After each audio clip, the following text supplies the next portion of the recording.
We were halfway through dinner when my father set his fork down, leaned back in his chair, and said it like a fact, not an insult. "She's a burden. Always has been. Only good at making mistakes." His voice didn't rise. He didn't look angry. Just tired, like he'd waited years to say it out loud. Across the table, my mother folded her napkin in her lap. She didn't even look at me when she added, "And her kid? He's just a mini failure. Runs in the family, I guess." The room was quiet. The only sound was the clink of silverware on porcelain. My chest felt tight, but I stayed still. I didn't defend myself. I didn't speak. Not because I agreed with them, but because it wasn't the first time. I'd heard worse. I glanced at my 7-year-old son, Leo. He was sitting beside me, legs swinging beneath the chair, a piece of chicken half chewed on his plate. His shoulders had tensed. He looked down. His eyes didn't move. Then slowly, Leo put his fork down. He didn't ask if he could be excused. He didn't look to me for reassurance. He turned his head toward my father, his grandfather, and spoke so clearly, I remember the way the room seemed to shrink around his words. "Grandpa," he said, "I read the letter you hid in Mom's old diary." My father didn't blink. My mother's hand froze in midair. I felt my heart stop. Leo kept going. "You said you never wanted her to keep me, that you told her to leave me behind." And just like that, my father never spoke again. Not to Leo, not to me, not to anyone. I didn't want to go to the dinner. I stood in front of my bathroom mirror that afternoon, brushing my hair with one hand and holding Leo's lunchbox in the other. He sat on the floor by the tub, trying to wrestle a sock onto his foot. "Do I have to call Grandpa sir again?" he asked without looking up. I smiled, but it didn't reach my eyes. "Only if you want to confuse him." The truth was, I hadn't seen my parents in almost 5 months. They hadn't visited, they hadn't called, and I hadn't wanted them to. But 2 weeks ago, my mom left a voicemail saying they were hosting a family dinner and that it would mean a lot if Leo and I came. She said it like she was offering us something generous, like she hadn't once told me I was a disgrace. I didn't want to go, but Leo asked if there would be dessert, so I said yes. I packed him into the car, dressed in his best corduroy pants and a tiny navy sweater. I wore a black blouse that still had a price tag tucked under the seam because I'd never had a reason to wear it before.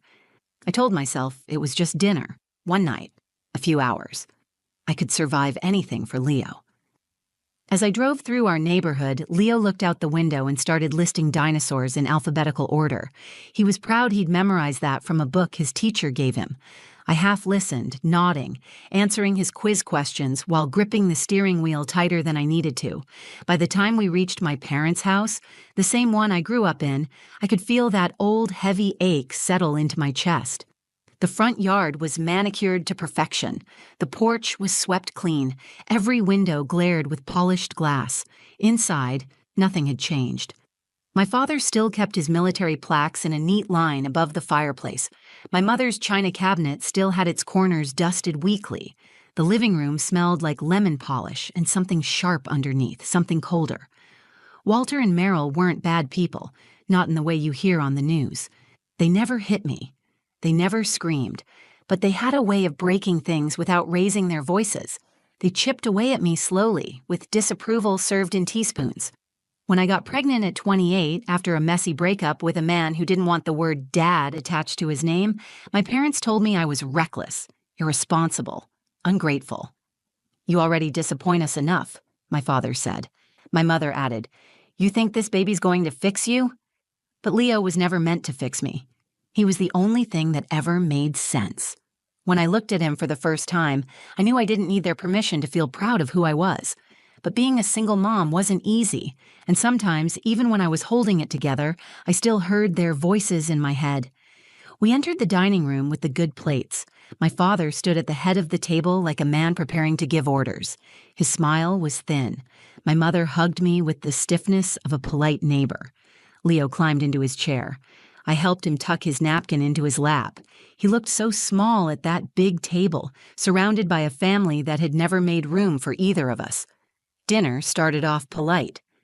My parents asked about my job at the clinic, more like checked off a box. My mom complimented Leo's posture. My dad asked him if he played sports. When Leo said he liked drawing more, my father made a small grunt and said, "That's interesting." I focused on breathing evenly. I cut Leo's chicken. I reminded him to say thank you. I answered questions in short, safe sentences. But beneath the surface, I could feel it coming. The shift. That moment when civility curdles into contempt. It always came eventually. And when it did, I would be ready. Or at least I thought I would. Because no matter how many times they made me feel like I was failing, I had never let them touch Leo. I had protected him from all of it. Until that night. Until the moment my father opened his mouth and said what he really thought of me. Until my mother joined in like she'd been waiting for an invitation. And until Leo, my quiet, thoughtful little boy, put down his fork and said the one thing that none of us were ready to hear. Dinner was beef roast, green beans with almonds, and mashed potatoes piped onto the plates like it was a holiday. My mother had folded the napkins into stiff triangles. The table sparkled.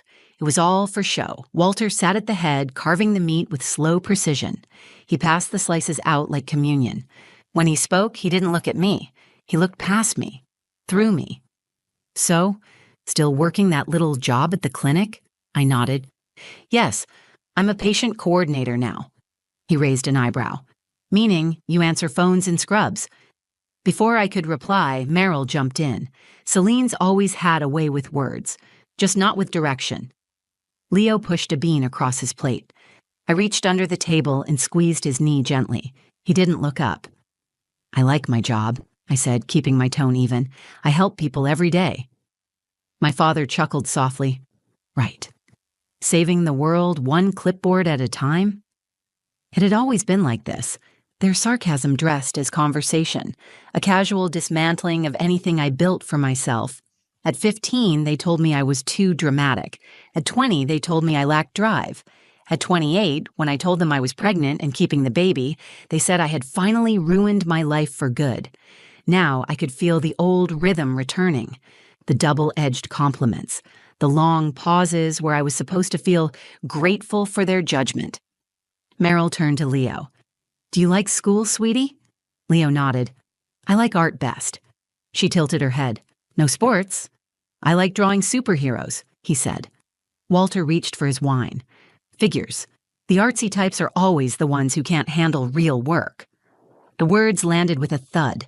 I tried to smile for Leo's sake, but something in him had changed. He was quiet now, tense. Walter sliced another piece of roast. "I just think boys should be pushed more. Celine always needed a shove." Meryl didn't disagree. She was always sensitive.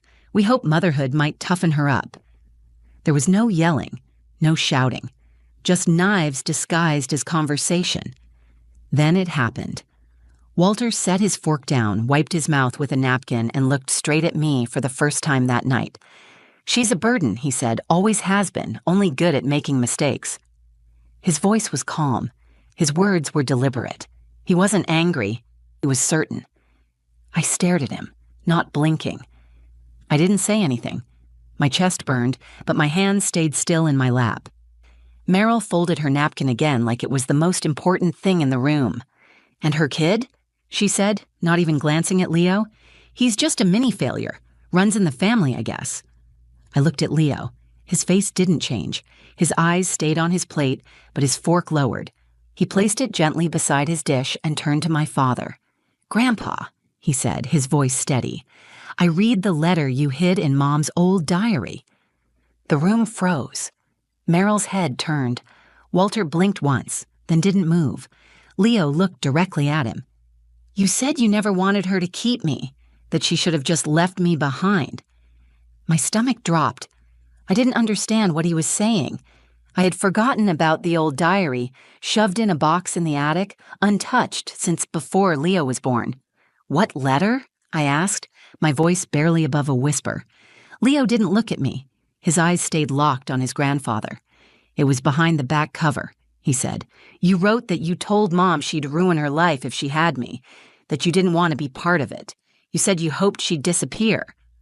Walter didn't answer. He didn't ask what Leo was talking about. He didn't deny a word of it. He sat there, mouth slightly open, completely still. My mother dropped her napkin. Her hands trembled as she tried to pick it up. No one said a word. The roast cooled on the plates, the candles kept burning, and the silence settled in like dust. For the first time in my life, I saw it. The fear behind Walter's eyes, the shame, the silence he couldn't climb out of, and my son, only 7 years old, had been the one to break the spell. I stared at my son, heart pounding, my mind racing to catch up with his words. The letter, the diary. I hadn't thought about it in years. It had been mine when I was younger, lined pages full of scrawled anger and dreams I never spoke aloud. After Leo was born, I boxed it away. I didn't remember ever finding a letter inside, and certainly not one from my father. But Leo had found it, and he had read it. Walter sat motionless. His hand hovered over his wine glass but didn't move. He looked like someone had pulled the world out from under him. "What letter?" I asked again, this time to no one in particular.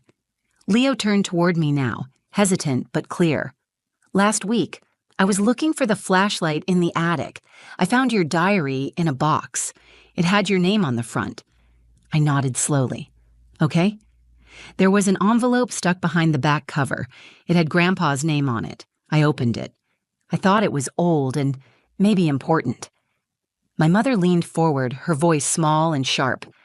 "That's not his letter. He never—" Leo didn't flinch. He looked at her directly. "It had his handwriting, the same as the birthday card from last year." Walter didn't correct him. Meryl's mouth opened to protest, but nothing came out. Leo continued.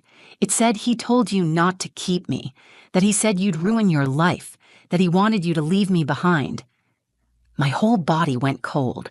Something inside me cracked, but not in the way I expected. It wasn't grief or embarrassment, it was clarity, like finally seeing a storm from the outside instead of standing in the middle of it. "I didn't know," I said quietly, looking at my father. "I never saw that letter." Walter's lips parted slightly. He looked like he wanted to speak, but he didn't. And I realized in that moment that he wasn't just shocked he'd been exposed. He was stunned that a child had taken away his power. Leo turned to me again. "I didn't mean to get anyone in trouble." I reached out and took his hand. "You didn't. You told the truth." My mother cleared her throat. "We were trying to help you back then. You were making reckless decisions. We didn't know what else to do." I turned to her, calm but unwavering. "Trying to control someone isn't help. Telling your daughter she's a mistake and her child is a failure isn't love. It's cruelty dressed as concern." Walter still hadn't spoken. He sat there as if every word Leo had said had cemented him in place. Leo looked up at me, eyes wide. "Did you keep me even when Grandpa told you not to?" I smiled, and this time it was real. "Yes," without a second thought. He nodded slowly as if fitting the last piece of a puzzle into place, and that's when I knew what had to happen next. I stood. I lifted my napkin off my lap and placed it gently on the table. I looked across the room at the family I had tried so hard to make peace with. "To both of you," I said, "thank you for the dinner. But we won't be coming back." Meryl's jaw tightened. "Celine, be reasonable." "For 7 years," I replied, "I've been reasonable. I've explained. I've forgiven. I've let my son believe this was a safe place. But I won't sit here and let him think this kind of silence is normal." Walter finally moved. He blinked once, eyes on me, but still said nothing. Leo stood beside me. He reached for my hand. We walked to the front door without another word. I opened it, held it for Leo, and we stepped out into the night. The air was cool and quiet. As we reached the car, Leo looked up. "Are you mad at me for reading it?" "No," I said, buckling him in. "I'm proud of you for telling the truth." He nodded, then looked out the window. "Grandpa didn't say anything." "No," I said, starting the engine. "He didn't." And deep down, I knew he wouldn't. Not now. Not ever again. Because when the truth comes from the person you underestimated most, there's nowhere left to hide. The drive home was quiet, but not the kind of quiet that used to follow family dinners. It wasn't heavy or cold. It was peaceful. Leo stared out the window as streetlights passed over his face like soft spotlights. He looked thoughtful, but not afraid. I kept glancing at him in the rearview mirror, half expecting tears, but he was calm. His small shoulders weren't tense anymore. I wasn't used to that. Back at the apartment, I tucked him into bed like always. He asked for 2 stories instead of 1. I read both, then kissed his forehead and turned out the light. As I stood to leave, he whispered, "He never said sorry." I turned back toward him. "I don't think he knows how." "Why not?" he asked. I sat on the edge of his bed. Some people spend their whole lives pretending they don't make mistakes. Saying sorry would mean they'd have to admit they were wrong. That's scary for some people. Leo thought about that for a while. Then he nodded and pulled the blanket up under his chin. "He looked scared tonight," he said. He was right. Walter hadn't shouted. He hadn't denied anything. He hadn't thrown his usual insults or tried to deflect. He had gone completely still, like a man stripped of every mask he'd ever worn. He looked like someone who had built his entire identity around being right and suddenly had no idea who he was when the truth stood in front of him. That night, after Leo fell asleep, I went to the attic. I found the box exactly where he said. The diary was wrapped in an old scarf from my college days. When I opened it, there it was, wedged in the back cover. A yellowed envelope with Walter's name written in blocky handwriting. I pulled out the paper. It was short, 1 paragraph, not signed. "If she goes through with this, she'll ruin everything. We gave her chances. She kept failing. This baby will be her final mistake. I can't stop her, but I won't support it. I won't be part of that life." I stared at the page for a long time. It didn't hurt the way I thought it would. It felt more like proof of something I had always sensed, but never had the words for. I folded the letter and placed it back in the envelope. Then I lit a match in the kitchen sink and watched the paper turn to ash. I wasn't keeping it as a reminder. I didn't need it anymore. 2 weeks passed before I got a letter in the mail. It wasn't from Walter. It was from my mother. A single sheet of paper, handwritten. "You embarrassed your father. You shouldn't have let Leo read that. Children should not be involved in adult matters. This is exactly what we meant when we said you weren't fit to raise a child. We will not be reaching out again." I read it once and set it down. I didn't cry. I didn't feel rejected. I felt free. The next morning, Leo came into the kitchen while I was pouring coffee. "Do we have to see them again?" "No," I said. "We don't." He nodded. "Good, they weren't nice." He pulled a sheet of paper from his backpack. It was a drawing, a superhero in a red cape with a heart on his chest, holding the hand of a woman with curly hair and a big smile. I smiled. "Who's that?" "It's me," he said. "And you. I made you strong. You broke the dragon's fire." I hung the drawing on the fridge. Walter never called. Not once. And he never answered the message I sent to confirm we wouldn't be attending another dinner. He didn't speak to us again. But I realized something important. He didn't need to. That silence he chose, it was his own punishment. Not because I needed him to feel guilty, but because he had to finally sit with the truth. The kind that couldn't be dismissed with a sarcastic remark or silenced with judgment. Leo spoke it, and once he did, everything changed. Not just for Walter, for me. For the first time in my life, I wasn't trying to prove anything to anyone. And that was the most powerful silence of all. 1 year later, our lives looked different. Not because something dramatic had happened, but because of everything that didn't. There were no more invitations, no more phone calls, no birthday cards slipped into envelopes with clipped, impersonal notes. My parents had cut us off, but this time, it didn't feel like a loss. It felt like peace. Leo and I had moved across town to a smaller, brighter apartment closer to his school. The windows overlooked a park where he rode his scooter after class. On Saturdays, he helped me pick out fruit at the farmer's market.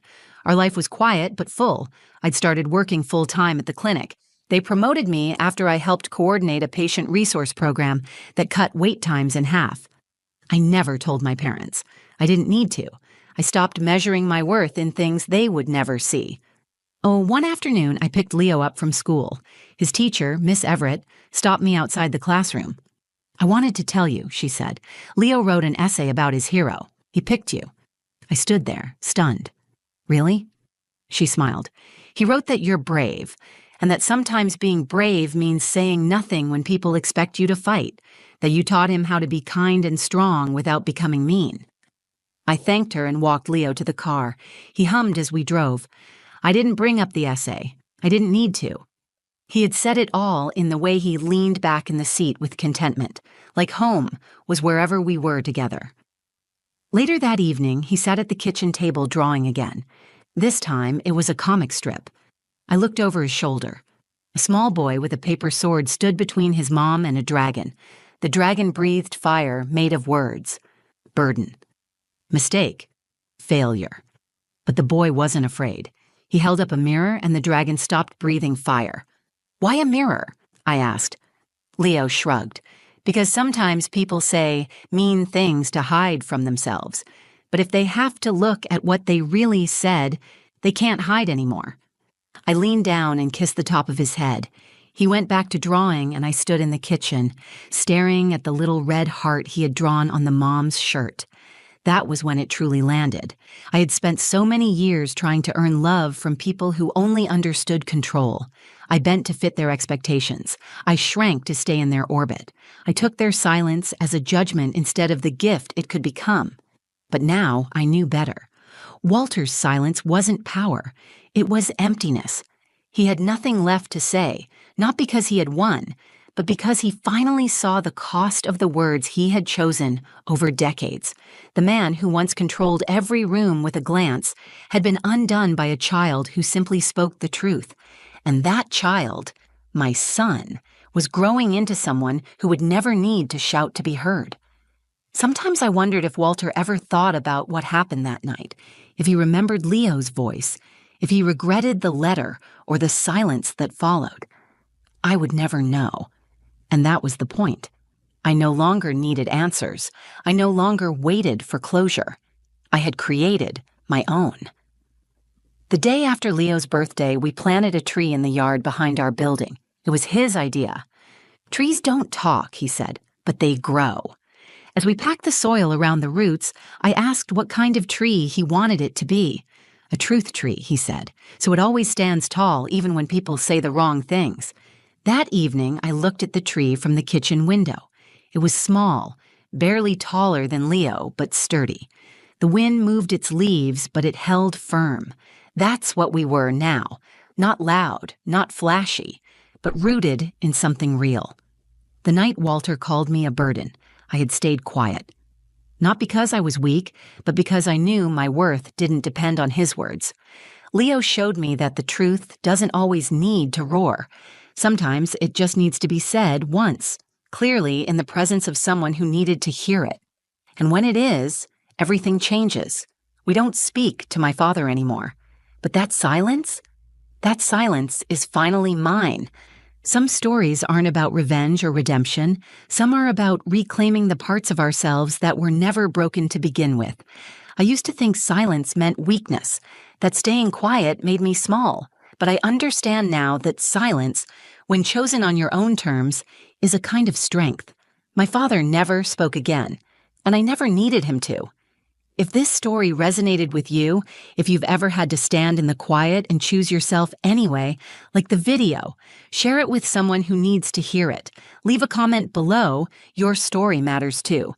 And don't forget to subscribe to the channel for more true stories that speak the truth we sometimes struggle to say out loud. Thanks for watching. See you in the next story.